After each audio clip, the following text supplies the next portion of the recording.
2027학년도 성균관대학교 입학전형. 정말 듣기만 해도 머리가 지끈거리고 복잡하게 느껴지시죠?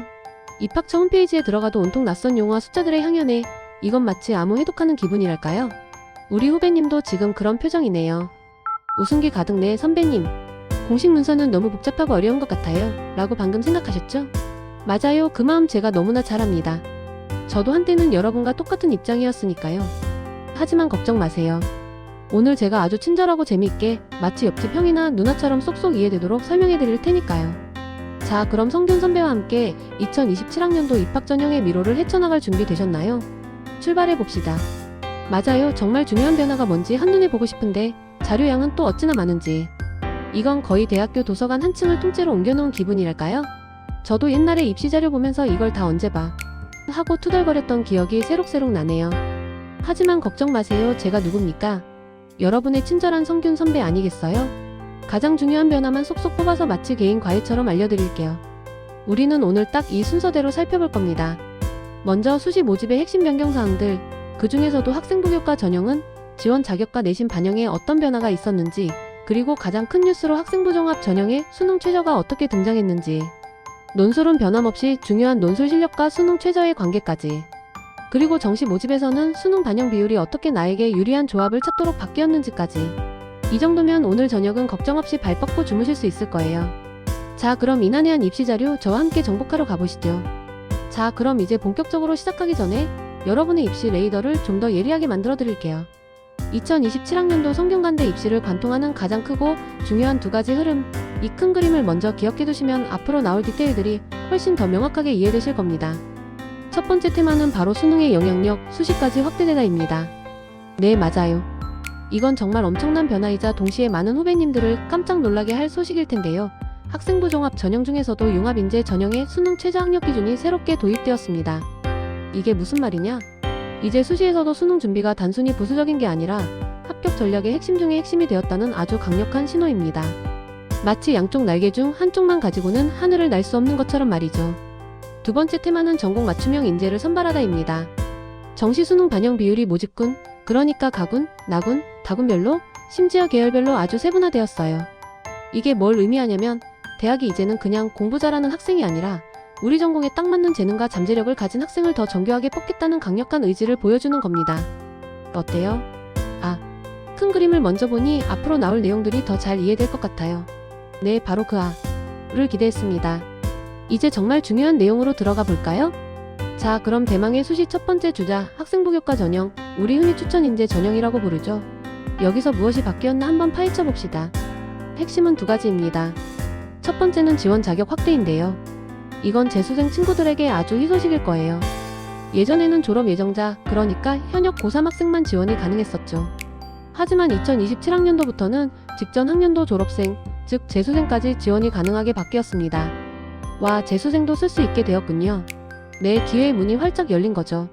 현역 후배님들은 경쟁자가 늘어나는 것 아니냐고요? 뭐 세상은 원래 경쟁의 연속 아니겠어요? 하지만 이건 다양한 배경을 가진 인재들을 더 많이 품겠다는 대학의 의지이기도 합니다. 두 번째는 내신 성적 반영 방법입니다. 그냥 단순히 등급만 합산하던 시절은 이제 가라. 이제는 정량과 정성의 결합입니다. 학생부 100%를 보는데 정량평가 80%와 정성평가 20%로 나뉩니다. 정량평가는 국어, 수학, 영어, 한국사, 사회, 과학 교과의 공통 일반 선택 과목이 70%를 차지하고 기술과정, 제2외국어, 한문 교과가 10%를 차지해요. 그리고 중요한 건 바로 이 정성평가 20%인데요. 진로 선택 과목 및 전문교과 과목의 학업수 활성과 충실도, 그리고 출결 상황까지 본다는 겁니다. 단순히 내신 등급 숫자만 보는 게 아니라 여러분의 학교생활 기록부 전체를 꼼꼼히 들여다보겠다는 거죠. 20%라고 무시하면 큰 코 다칩니다. 와, 재수생도 쓸 수 있게 되었군요. 그리고 정성평가 20%의 영향력도 무시할 수 없겠어요. 네, 맞아요. 이제 세특 관리, 출결 관리도 더욱 중요해졌다는 겁니다. 내신만으로 모든 걸 결정하는 게 아니라는 점 명심하세요. 자, 학생부 교과 전형은 내신이 중요하지만 그것만으로는 안 됩니다. 바로 수능 최저 기준을 맞춰야 최종 합격이 가능하거든요. 이건 마치 최종 보스 앞에 놓인 마지막 관문이라고 생각하시면 돼요. 이 관문을 통과하지 못하면 아무리 내신 성적이 훌륭해도 아쉽게도 다음 단계로 넘어갈 수 없습니다. 그런데 말이죠, 이 수능 최저 기준이 모집 단위별로 다릅니다. 여러분이 가고 싶은 학과에 따라 요구하는 등급이 달라지니 이건 반드시 목표 학과를 확인하고 미리 전략을 세워야 합니다. 예를 들어볼까요? 대부분의 인문, 사회, 자연, 공학 계열 학과는 국어, 수학, 영어, 탐구 4개 영역 중 3개 등급 합이 7이내여야 합니다. 그런데 자유전공, 글로벌 리더, 글로벌 경제, 글로벌 경영, 전자전기, 소프트웨어, 반도체융합 같은 주요 인기 학과나 글로벌 학과는 3개 등급 합이 6 이내로 더 빡세집니다. 그리고 이 학과는 뭐 말할 필요도 없겠죠? 국어, 수학, 영어, 탐구 4개 영역 등급 합이 5 이내여야 합니다. 이건 거의 초사이어인 급의 수능 실력을 요구하는 것과 마찬가지죠. 목표 학과에 따라 준비해야 할 수능 등급이 명확하게 다르네요. 전략을 잘 세워야겠어요. 네, 맞습니다. 여러분의 목표 학과가 어디냐에 따라 수능 학습의 강도와 초점이 달라져야 한다는 겁니다. 단순히 국영수 잘해야지가 아니라 나는 어느 영역에 집중해서 몇 등급을 만들어야 한다는 구체적인 목표가 필요하겠죠. 마치 게임에서 공략집을 보듯이 이 표를 잘 활용하세요. 자, 드디어 나왔습니다. 수시 모집에서 가장 파급력이 크고 어쩌면 여러분의 입시 전략을 완전히 뒤흔들 수도 있는 변화. 바로 학생부 종합 전형에 대한 이야기입니다. 다른 거 다 잊으셔도 이건 꼭 기억하세요. 여기 집중. 그리고 주목. 바로 학생부 종합 융합인재 전형의 수능 최저학력 기준이 전격 도입되었습니다. 둠칫둠칫 놀라셨죠? 네, 맞아요. 이 소식을 들으면 많은 후배님들이 헉 하고 놀랄 겁니다. 왜냐하면 융합인재 전형은 서류 100%로만 평가받고 수능 부담 없이 자신의 학교생활 기록부로만 승부 볼 수 있는 전형으로 알려져 있었잖아요. 이건 정말 큰 변수인데요. 네, 정말 큰 변수입니다. 기존에는 서류만 잘 관리하면 됐는데 이제는 국어, 수학, 영어, 탐구 4개 영역 중 3개 등급 합 6등급 이내라는 수능 최저 기준을 맞춰야 해요. 탐구는 이 과목 평균을 반영하고요. 이게 무슨 의미냐? 이제는 더 이상 학종은 수능과 상관없다는 공식은 통하지 않게 되었다는 겁니다. 학교생활 기록부도 물론 중요하지만 최소한의 학업 역량을 수능으로 증명해야 한다는 거죠. 마치 운전면허 필기시험처럼요. 아무리 운전 실력이 뛰어나도 필기시험을 통과하지 못하면 도로에 나설 수 없는 것과 마찬가지입니다. 이 변화 때문에 이제 학생부 관리와 수능 준비를 함께 가져가는 투 트랙 전략이 필수가 됐습니다. 한쪽에만 올인하다가는 자칫하면 다 놓칠 수 있다는 점 명심 또 명심하세요. 휴, 융합인재 전형의 수능 최저가 도입되었다는 소식에 많이 놀라셨을 텐데요. 하지만 너무 좌절하지 마세요. 다행히 다른 학생부 종합 전형들은 기존과 동일하게 수능 최저 없이 운영됩니다. 마치 어두운 터널 끝에 한 줄기 빛이 보이는 것 같죠? 자, 살펴볼까요? 탐구인재 전형은 여전히 서류 100%로만 평가하고 수능 최저는 없습니다. 그리고 성균인재 전형과 과학인재 전형은 모두 1단계에서 서류 100%로 3배수에서 7배수를 선발한 후 2단계에서 서류 70%와 면접 30%를 합산해서 최종 합격자를 선발합니다. 이 전형들 역시 수능 최저가 없습니다. 전략 포인트가 아주 명확하죠. 수능 최저가 없는 대신 여러분의 학교생활 기록부의 깊이, 즉 서류의 충실도와 남다른 잠재력, 그리고 면접 역량이 당락을 좌우한다는 겁니다. 다시 말해 융합인재에서 수능이라는 새로운 허들이 생겼다고 해서 모든 학종이 그런 건 아니라는 거죠. 자신의 강점이 어디에 있는지, 학교생활을 통해 어떤 역량을 키워왔는지 꼼꼼히 되짚어보고 거기에 맞는 전형을 선택하는 것이 무엇보다 중요합니다. 나는 수능은 좀 약하지만 학교생활 기록부나 면접에는 자신 있다 하는 후배님들은 이 전형들을 적극적으로 노려볼 만하겠죠. 마치 게임에서 여러 캐릭터 중 자신의 플레이 스타일에 맞는 캐릭터를 고르는 것과 같다고 할까요? 다음은 논술 전형입니다. 이 전형은 사실 비교적 심플해요. 오직 논술 실력 100%로만 평가받습니다. 여기까지 들으면 논술만 잘하면 되겠네 하고 생각할 수 있습니다. 하지만 아쉽게도 여기에도 강력한 복병이 숨어 있습니다. 바로 수능 최저 기준인데요. 이 기준이 상당히 높은 편이라 이걸 통과하지 못하면 아무리 논술 시험에서 만점을 받아도 소용이 없어요. 이건 마치 올림픽 마라톤에서 결승선 바로 앞에서 넘어져서 완주 기록을 인정받지 못하는 것과 같다고 할까요? 정말 아쉬운 상황이 생길 수 있다는 겁니다. 대부분의 인문, 사회, 자연, 공학 계열 학과는 국어, 수학, 영어, 탐구 중 3개 등급 합이 6 이내여야 합니다. 그리고 글로벌 학과나 반도체, 소프트웨어, 약학 같은 인기 학과는 3개 등급 합이 5 이내로 더욱 강화되죠. 그리고 이 학과는 역시나 국어, 수학, 영어, 탐구 4개 영역 등급 합이 5 이내를 요구합니다. 이 정도면 논술 실력도 중요하지만 수능 실력도 논술만큼이나 중요하다는 것을 알 수 있습니다. 논술 실력뿐만 아니라 수능 성적 관리도 끝까지 철저히 해야 합격할 수 있겠네요. 네, 맞습니다. 수능 최저는 논술 전형의 필수 합격 조건이라고 할 수 있어요. 논술 공부만 죽어라 했다가 수능 최저를 못 맞춰서 눈물을 흘리는 불상사가 생기지 않도록 두 마리 토끼를 모두 잡는 전략을 세우시길 바랍니다. 자, 여기까지 달려오시느라 정말 수고 많으셨습니다. 이제 2027학년도 성균관대 수시 모집의 핵심 변경사항들을 한번 시원하게 정리해볼까요? 이 그림만 머릿속에 쏙 넣어두면 수시 전략의 큰 틀은 잡힌 겁니다. 첫째, 학생부 교과 즉 추천 인재 전형은 이제 재수생까지 지원이 가능해져서 문호가 확대되었죠. 그리고 내신의 정성평가 20%가 반영되면서 단순히 등급만 좋다고 되는 게 아니라 학교생활 기록부의 세부적인 내용, 특히 세특의 중요도가 확 올라갔다는 점. 마지막으로 수능 최저가 3합7 또는 3합6이 필수라는 점. 이거 꼭 기억해야 합니다. 둘째, 학생부 종합 전형은 융합인재 전형의 수능 최저 3합6이 신설된 것이 가장 큰 변화입니다. 이건 정말 판도를 바꿀 만한 뉴스였죠. 하지만 너무 좌절할 필요는 없어요. 탐구인재, 성균인재, 과학인재 전형은 여전히 수능 최저가 없으니 자신의 강점을 살린 대안 전략을 세울 수 있다는 점도 꼭 알아두시고요. 셋째, 논술 전형은 논술 100%로 평가하지만 수능 최저 3합6 또는 3합5를 반드시 맞춰야 한다는 것. 논술 실력과 수능 실력, 이 두 가지 모두가 조화를 이루어야 한다는 뜻입니다. 결론적으로 2027학년도 성균관대 수시는 수능이라는 변수를 빼고는 이야기할 수 없게 되었습니다. 이제 수시도 수능 없이 합격을 논하기는 어렵다는 거죠. 이건 마치 예전에는 오직 체력만 좋으면 됐던 마라톤에 이제는 두뇌 싸움까지 추가된 것과 같다고 할까요? 변화는 언제나 새로운 전략을 요구하는 법입니다. 선배님, 그럼 이제 지긋지긋한 수시는 잠시 접어두고 정시는 어떻게 바뀌었나요? 네, 후배님, 아주 좋은 질문이에요. 솔직히 말해서 정시는 그야말로 맞춤형 시대가 활짝 열렸다고 보시면 됩니다. 예전처럼 국영수탐 점수 합쳐서 등급 컷 맞춰 같은 하나의 수능 반영 공식으로 모든 학과를 계산하는 방식은 이제 옛날 이야기가 되었습니다. 과거에는 마치 일률적인 교복처럼 모든 학과에 같은 수능 반영 비율을 적용했지만 이제는 각 학과의 특성에 맞춰 개성 넘치는 패션처럼 다양하게 바뀌었다는 거죠. 핵심 변화는 바로 모집군, 그러니까 가군, 나군, 다군과 그리고 모집 단위의 특성에 따라서 수능 반영 비율이 아주 세분화되었다는 겁니다. 이건 마치 식당에서 단순히 밥 주세요가 아니라 이탈리안 퓨전 요리에 파스타와 리조또, 스테이크 코스를 맞춰주세요 라고 주문하는 것과 같다고 할까요? 이제부터는 내가 지원할 학과가 어느 군에 속하는지, 그리고 그 군에서 어떤 과목을 더 중요하게 보고 높은 가중치를 주는지를 정확하게 파악하는 것이 바로 합격의 열쇠입니다. 그냥 단순히 수능 점수가 높다고 합격하는 시대는 지났어요.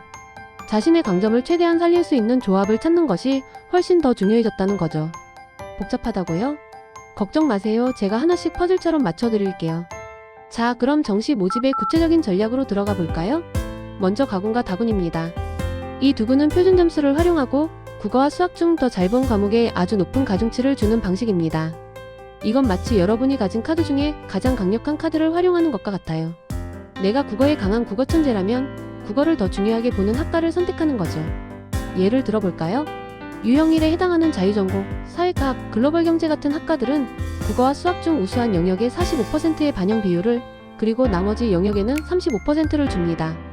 탐구는 10%를 반영하고요. 유형 2에 해당하는 자연과학, 약학, 글로벌 경영 같은 학과들은 국어와 수학 중 우수 영역의 40% 또는 35%를, 나머지 영역의 30%를 반영하고 탐구는 15%에서 25%까지 반영합니다. 여기서 중요한 포인트는 가구는 탐구 2과목, 다구는 탐구 상위 1과목을 반영한다는 점이에요. 영어와 한국사는 감점 적용 방식이고요. 전략 포인트. 만약 여러분이 국어나 수학 둘 중 한 과목 성적이 압도적으로 높다. 마치 나는 국어의 신 또는 수학의 마스터다. 라고 자신할 수 있다면 표준 점수를 활용하고 이렇게 특정 과목에 가중치를 주는 가다군 전형이 절대적으로 유리할 겁니다. 자신의 강점 과목을 숨길 필요 없이 당당하게 내세워서 합격의 문을 두드릴 수 있는 기회인 거죠. 마치 올림픽에서 본인의 주 종목에 출전하는 것과 같다고 할까요? 이제 나군을 살펴볼 차례입니다. 나군은 가다군과는 다르게 100분위를 활용해서 점수를 산출합니다. 갑자기 100분위요? 네, 맞아요. 여기서 또 한 번의 반전이 있습니다. 이렇게 점수 체계가 다르기 때문에 여러분의 수능 성적표를 보면서 내 표준 점수가 더 유리한가, 아니면 내 100분위가 더 유리한가 를 꼼꼼하게 따져봐야 합니다. 이건 마치 똑같은 옷이라도 누구에게는 정 사이즈가 잘 맞고 누구에게는 한 치수 큰 게 더 잘 맞는 것과 같다고 할까요?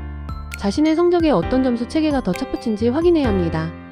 나군의 경우 유형 1에 해당하는 경영, 공학, 소프트웨어 같은 학과들은 국어와 수학 중 우수 영역 45%, 나머지 영역 30%를 반영하고 탐구는 15%입니다. 유형 2인 인문과학, 글로벌 리더, 전자전기 같은 학과들은 국어와 수학 중 우수 영역 35%, 나머지 영역 30%를 반영하고 탐구는 15%를 반영합니다. 나군 역시 탐구 2과목을 반영하고 영어 한국사는 감점 적용 방식입니다. 와 같은 점수라도 표준 점수를 쓰는지 100분위를 쓰는지에 따라 유불리가 완전히 달라지겠네요. 이건 정말 꼼꼼히 계산해 봐야겠어요. 네, 맞아요. 단순히 점수 합산만으로 판단했다가는 큰 실수를 저지를 수도 있습니다. 여러분의 수능 성적표를 아주 예리한 눈으로 분석하고 어떤 전형이 나에게 더 유리한지 수학적으로 접근해야 한다는 거죠. 마치 주식 투자를 할 때 기업의 재무제표를 분석하는 것만큼이나 신중해야 합니다. 이건 단순한 시험 점수가 아니라 여러분의 미래가 걸린 숫자 싸움이니까요. 자, 이제 정시 전략의 모든 퍼즐 조각을 맞춰볼 시간입니다. 복잡해 보이지만 사실 정시 전략의 핵심은 결국 하나로 모아집니다. 바로 S. 나의 강점 과목을 저격하는 모집 단위에 지원하라. 입니다. 이건 마치 사냥꾼이 목표물을 정확히 조준하듯이 여러분의 가장 빛나는 강점을 최대한 활용해야 한다는 거죠. 그럼 이걸 어떻게 하냐고요? 나만의 정시 전략 3단계를 따라오세요. 첫 번째 단계는 바로 내 성적표 정밀 분석입니다. 나는 국어에 강한 강자인가? 아니면 수학에 강한 강자인가? 내 성적표에서는 표준 점수가 나에게 더 유리한가? 아니면 백분위가 나에게 더 유리한가? 이 질문에 답하는 것이 시작입니다. 여러분 자신을 가장 잘 아는 것이 승리의 첫걸음이죠. 두 번째 단계는 목표 학과 군과 반영 방식 확인입니다.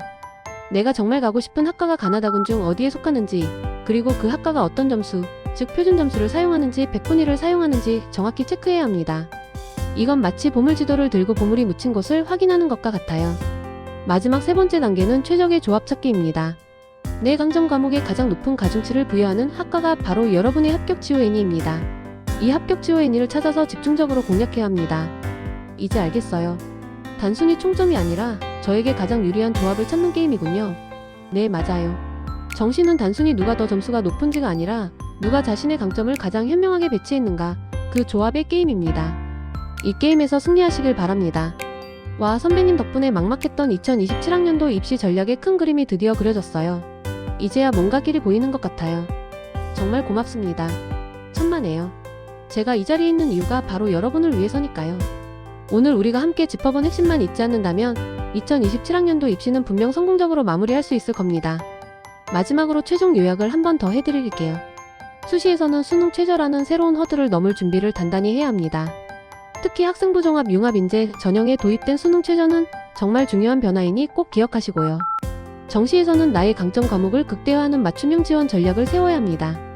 표준 점수가 유리한지, 백분위가 유리한지, 그리고 어떤 과목에 가중치가 더 주어지는지 꼼꼼하게 따져보는 것이 핵심입니다. 기억하세요. 변화는 곧 새로운 기회입니다. 새로운 입시 제도가 여러분에게 더 유리한 방향으로 작용할 수도 있어요. 오늘 제가 드린 정보들이 여러분의 입시 항해에 든든한 나침반이 되기를 바랍니다. 언젠가 성균관대학교 캠퍼스에서 여러분의 꿈을 멋지게 펼치고 있는 모습을 꼭 보고 싶네요. 저는 여러분을 언제나 응원하겠습니다. 파이팅! 자, 이제 정말 마지막입니다. 이건 정답은 없지만 우리 모두가 한 번쯤 함께 고민해볼 만한 질문이에요. 마치 철학 수업의 마지막 논제처럼 말이죠. 성균관대학교의 학생부 종합, 그 중에서도 융합인재 전형의 수능 최저학력 기준을 도입한 것이 과연 학생의 잠재력을 종합적으로 평가하려는 학종 본래의 취지를 강화하는 것일까요? 아니면 오히려 약화시키는 것일까요? 이 질문에 대해 한번 깊이 있게 생각해 봅시다. 찬성하는 입장에서는 이렇게 말할 수 있을 거예요. 수능 최저는 일정 수준 이상의 기초 학업 역량을 보증하는 최소한의 장치로 작용할 수 있습니다. 아무리 학교 생활을 잘했어도 기본적인 학업 능력이 부족하다면 대학 교육과정을 따라가기 어렵지 않겠느냐는 거죠. 마치 아무리 요리를 잘하는 셰프라도 기본적인 칼질이나 불 조절 능력이 없다면 좋은 요리를 만들 수 없는 것과 같다고 볼 수 있겠죠. 반대로 반대하는 입장에서는 이런 주장을 펼칠 수 있습니다. 수능이라는 단일 시험 잣대로 특정 분야에 뛰어난 잠재력을 가졌지만 수능에 약한 학생을 미리 배제할 수 있다는 겁니다. 학교 생활에서 보인 창의성, 리더십, 특정 과목에 대한 깊은 탐구력 같은 것들이 수능 점수 몇 점 때문에 가려질 수 있다는 거죠. 이건 마치 특정 악기 연주에는 천재적인 재능을 가졌지만 음악 이론 시험에 약하다는 이유로 음악 학교에 입학할 기회를 잃는 것과 비슷하다고 할까요? 여러분은 어떻게 생각하시나요? 저는 여러분이 이 문제에 대해 각자의 답을 찾아보고 앞으로 대학에 가서도 이런 사회적 문제들에 대해 비판적이고 다각적인 시각으로 접근하는 멋진 인재로 성장하기를 바랍니다. 감사합니다.